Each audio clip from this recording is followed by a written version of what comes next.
ಹರೇ ಕೃಷ್ಣ. ಎಲ್ಲ ಭಕ್ತರಿಗೆ ನಮ್ಮ ಗೀತಾಜ್ಞಾನ ಕನ್ನಡ ಚಾನಲ್ಗೆ ಸ್ವಾಗತ. ಹರೇ ಕೃಷ್ಣ ಕೃಷ್ಣ ಕೃಷ್ಣ ಹರೇ ಹರೇ, ಹರೇ ರಾಮ ರಾಮ ರಾಮ ಹರೇ ಹರೇ. ನಮ್ಮ ಸನಾತನ ಧರ್ಮದ ಧರ್ಮ ಗ್ರಂಥವೇ ಭಗವದ್ಗೀತೆ. ನಮ್ಮ ಜೀವನದಲ್ಲಿ ಭಗವದ್ಗೀತೆ ಯಾಕೆ ಬೇಕು? ಉದಾಹರಣೆಗೆ, ನಾವು ಒಂದು ವಾಷಿಂಗ್ ಮಿಷಿನ್ ತರೋಕಂತ ಒಂದು ಶೋರೂಮ್ಗೆ ಹೋಗ್ತೀವಿ.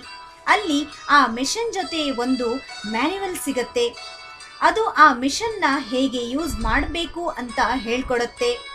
ಹಾಗೆ ನಮ್ಮ ಜೀವನದ ಮ್ಯಾನ್ಯುವಲ್ ಭಗವದ್ಗೀತೆ.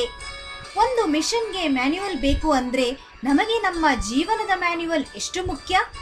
ಹಾಗಾಗಿ ಭಗವದ್ಗೀತೆಯನ್ನು ಎಲ್ಲರೂ ಓದಲೇಬೇಕು.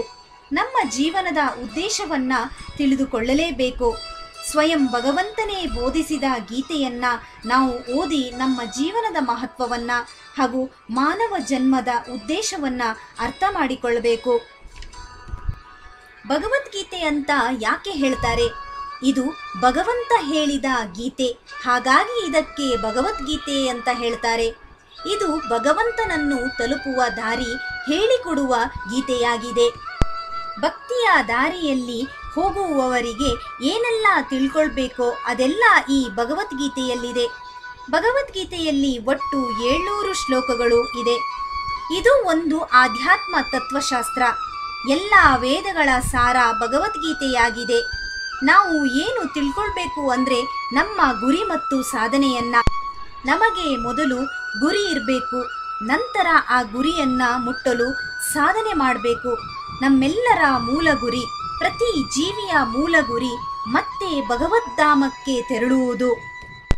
ಈ ಗುರಿಯನ್ನು ಮುಟ್ಟುವುದಕ್ಕೆ ನಾವು ಸಾಧನೆಯನ್ನು ಮಾಡಲೇಬೇಕು. ಈ ಗುರಿ ಮತ್ತು ಸಾಧನೆ ಏನು ಅಂತ ಈ ಭಗವದ್ಗೀತೆಯಲ್ಲಿ ಶ್ರೀಕೃಷ್ಣನೇ ಹೇಳಿದ್ದಾನೆ.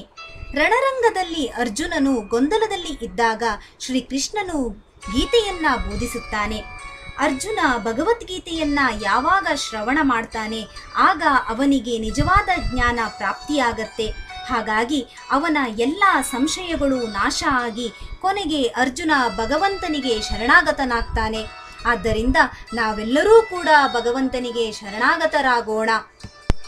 ಹಾಗೆ ನಮ್ಮ ಮುಂದಿನ ವಿಡಿಯೋದಲ್ಲಿ ಶ್ಲೋಕವನ್ನು ಹೇಳ್ತೀವಿ. ಅಲ್ಲಿ ತನಕ ನಮ್ಮ ಚಾನೆಲ್ಗೆ ಲೈಕ್ ಮಾಡಿ, ಸಬ್ಸ್ಕ್ರೈಬ್ ಮಾಡಿ, ಸಪೋರ್ಟ್ ಮಾಡಿ. ಎಲ್ಲ ಭಕ್ತರಿಗೂ ಧನ್ಯವಾದಗಳು. ಹರೇ ಕೃಷ್ಣ.